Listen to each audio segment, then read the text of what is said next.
When I was in Iraq, I saw the devastation that our invasion and occupation had met out upon the Iraqi people. I saw and at times participated in the dehumanization and degradation of the Iraqi people. By robbing others of their inherent dignity, by denying them respect, and by treating them as the less than human other, we ultimately robbed ourselves of our own dignity, humanity, and compassion. You roll into Baghdad, every single big apartment building is blown up. Every single apartment building in Baghdad has been broken to the ground by artillery and airplanes bombing. You cannot meet someone in Iraq who has not lost a family member. Could you imagine what we had done in America if in 9/11 everybody in America lost a family member? What would we be doing? Would we be talking about war? No, we'd be in the streets with weapons. And so people talk about, oh, these people killing American soldiers in Iraq, they're terrorists. Not terrorists, they're wearing sandals. And they got an AK. And they got 14-year-old boys building bombs to kill these American soldiers because we killed their family. People just don't wake up and want to go kill people. I was ordered multiple times by commissioned officers and non-commissioned officers to shoot unarmed civilians if their presence made me feel uncomfortable. The primary loyalty is not to democracy or to the flag or to America or to the Iraqi people or to the rule of law. It is to each other's safety at the expense of everything else. There is a cost to this war, and this cost is being paid in American blood, in my soldiers' blood, and that is not okay. From my perspective, it didn't seem to make any sense what we did. We didn't accomplish anything. A few months after I was there, I mean, a lot of things weren't sitting right with me. The command structure, the missions that we were getting didn't make any sense. We're going after people, mujahideen or muj, and they didn't have any idea which ones were the right ones. We're kicking in the wrong doors, terrifying children, helicopters screaming over their heads at night, and I'm trying to calm the women and children while the men were dragged and separated out and completely humiliated in front of their families. 9/11 was a lie, I know it. We're soldiers, we know it. And on March 21st of 2003, my military service was hijacked in an unconstitutional order to invade the sovereign nation of Iraq. This is a slap in the face to every service member who feels used because he was told he was going to go fight for his country and then was sent to go kick in the doors of innocent people unprovoked in the middle of the night to draw fire into their house so that we might have somebody to shoot back at. If the media was not biased, this film would be shown here so that you could then make a decision. Show them both sides of the story and then let the human being make the decision whether they want their kids there or not. Don't show me one side and say it's patriotism, it's courageous. Nothing I did in Iraq was courageous. I brought fear into people's homes. I traveled with a .50 caliber weapon every single day and slept with a pistol underneath my pillow. Tell me what is so courageous about that. And I tried hard to be proud of my service, but all I could feel was shame. And racism could no longer mask the reality of the occupation. These were people, these were human beings. I've since been plagued by guilt anytime I see an elderly man, like the one who couldn't walk, who we rolled onto a stretcher and told the Iraqi police to take him away. I feel guilt anytime I see a mother with her children, like the one who cried hysterically and screamed that we are worse than Saddam as we forced her from her home. I feel guilt anytime I see a young girl, like the one I grabbed by the arm and dragged into the street. We were told we were fighting terrorists. The real terrorist was me, and the real terrorism is this occupation.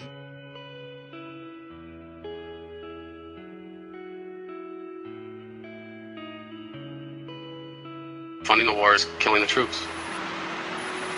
I mean, if you really think about it, it's really, really blatantly obvious.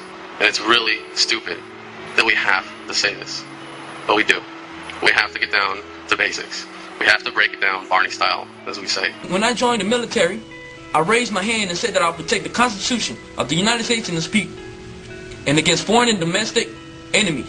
But guess what? I did not raise my hand to protect private companies like KBR and put my life on the line so they can make a buck. When are we going to realize that people fighting in Iraq against us, they're not terrorists, they're soldiers? What would we do if somebody invaded us? I know I will pick up my weapon and fight against them.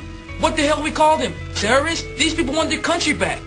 Let's give them their country back. I won't even talk to politicians about the war because there ain't no point in it. Democrat, Republican, they're all profiteers of war. Even lots of anti-war organizations are profiting off my brother's pain. I'm embarrassed at the state of politics in America that it's come to that.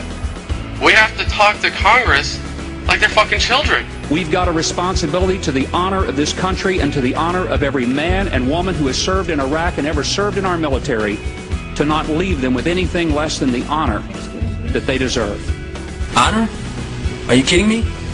You saying that it's an honor to die in Iraq and to fight a war that we started and we're in the wrong? You're gonna tell me that it's an honor to serve in Iraq when private contractors get paid $100,000 plus and drive $60,000 vehicles inside the base while soldiers are outside the base rolling and patrolling and losing their lives? Is that honor? Are you kidding me? Those who send us to war do not have to pull a trigger or lob a mortar round. They do not have to fight the war, they merely have to sell the war. They need a public who is willing to send their soldiers into harm's way.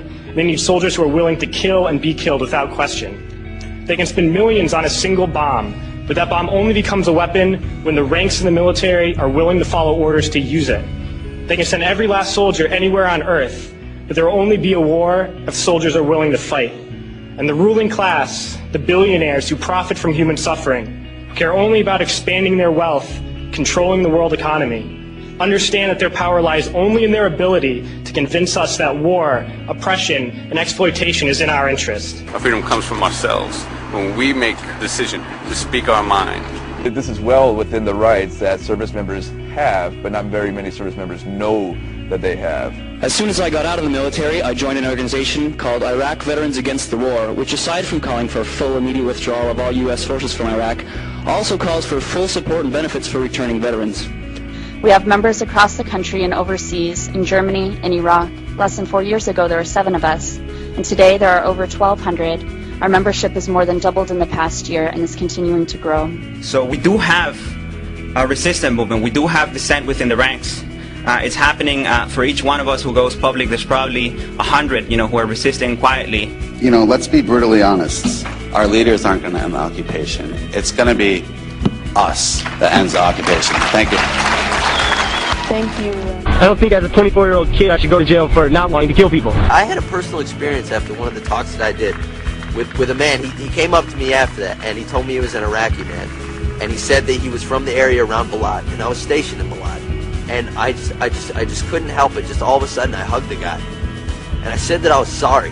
That I was so sorry. And I ended up crying right there to this perfect stranger. And he told me it was okay. He told me it was okay. And that was redemption.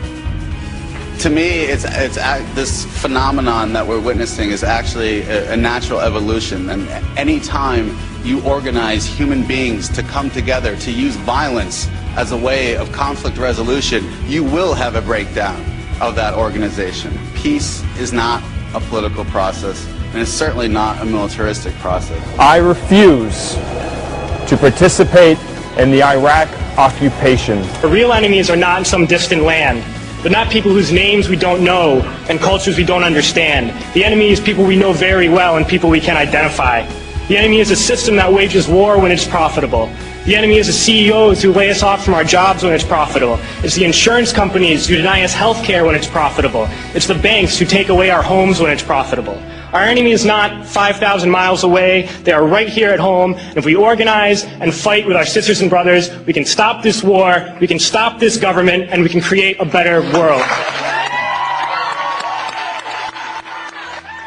There's a term, once a Marine, always a Marine, but there's also the term, eat the apple, F the core.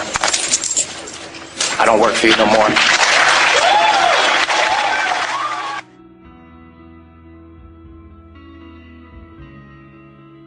This society is so greedy, we're willing to go to war. We're willing to go places and send these big metal machines that kill people and fuck people up just so we can make more money. I mean, I've heard it argued, and argued successfully, that our society runs on war.